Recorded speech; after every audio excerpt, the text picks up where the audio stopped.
भारतीय किसान मजदूर संयुक्त यूनियन ने आज तहसील बल्दी राय अंतर्गत विकासखंड धनपतगंज में 10 सूत्रीय मांग का सौंपा ज्ञापन। भारतीय किसान मजदूर यूनियन के राष्ट्रीय उपाध्यक्ष हृदयराम वर्मा व प्रदेश सचिव जगत नारायण पांडे के द्वारा विकासखंड धनपतगंज में आज किसान समस्याओं से युक्त मांग पत्र पर प्रभावी कार्रवाई करने हेतु खंड विकास अधिकारी धनपतगंज के अनुपस्थिति में एडीओ पंचायत देवेंद्र कुमार मिश्रा को ज्ञापन सौंपा। विकासखंड बल्दी राय के अंतर्गत धनपतगंज ब्लॉक पे आपने ये जो कार्यक्रम रखा है, किस प्रयोजन में रखा है?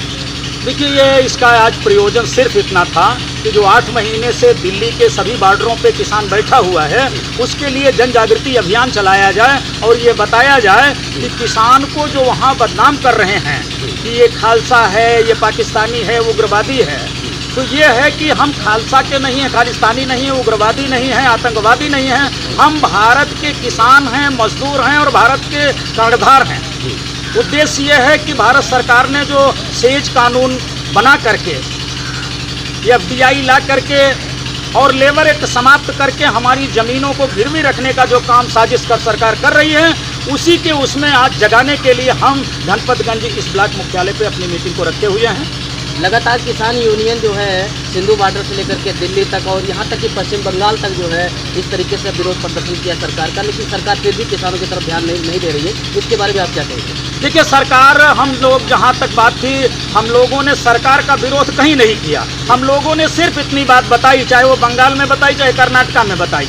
हमने ये बताया कि सेज कानून क्या है, FDI क्या है, FPO क्या है, लेबर एक्ट क्या है, और अगर ये सारी चीज़ें हैं तो आप इसके खिलाफ खड़े होइए और आगे आइए, वरना देश नहीं बचेगा। अगर किसान नहीं बचेगा तो रोटी नहीं बचेगी। हम लोग रोटी बचाने की बात कर रहे हैं, हम देश बचाने की बात कर रहे हैं। और जहाँ तक बात है कि सरकार नहीं मान रही है, सरकार क्यों मानेगी? सरकार तो IMF, अंतर्राष्ट्रीय मुद्रा फाउंडेशन के दबाव में उन विदेशी कंपनियों को, जिसको हमारी एग्रीकल्चर को बेचने की बात की जा रही है, जिसको भीमराव अंबेडकर साहब ने कहा था कि ये भारत की एग्रीकल्चर जो है ये सबसे बड़ी इंडस्ट्री है, इसको अगर प्राइवेटीकरण से बचाया गया तो देश बचा रहेगा। हम इस सबसे बड़ी इंडस्ट्री को बचाने के लिए लड़ रहे हैं।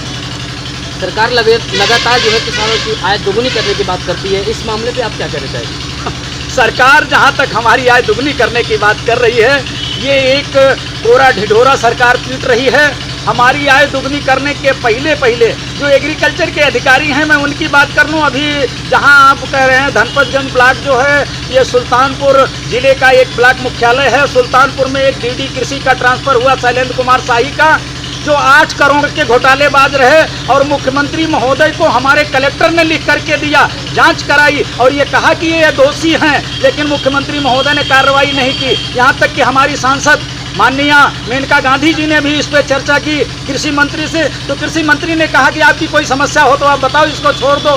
तो अधिकारियों की आय दुगनी हो रही है। हम 10 रुपये में धान बेच रहे हैं, 18 रुपये 68 पैसे धान का समर्थन मूल्य है, 19 रुपये गेहूँ, 90 रुपये गेहूँ का समर्थन मूल्य है, हम 14 में बेच रहे हैं, और आज की मंडी 16 रुपये 80 पैसे है। तो हमारी आय दुगनी नहीं हो रही है, आय दुगनी हो रही है उन 132 बीज कंपनियों का, जो हमारे किसानों को समय समय पे गेहूं और धान का बीज देते हैं, पेस्टिसाइड देते हैं, खाद देते हैं, उनकी आय दुगनी हो रही है। हमारे किसी किसान की आय दुगनी नहीं हो रही है। इस मौके पर जिला सचिव सुनील कुमार मिश्रा, जिला उपाध्यक्ष लल्लन सिंह, जिला संगठन मंत्री श्याम बहादुर वर्मा, ब्लॉक अध्यक्ष महिला गयापति पूजापति, ब्लॉक अध्यक्ष रामकरण चौरसिया, ब्लॉक अध्यक्ष धनपतगंज भोलानाथ मिश्रा आदि मौजूद रहे। ब्यूरो रिपोर्ट, राष्ट्र सर्च न्यूज, दिल्ली, देश की आवाज।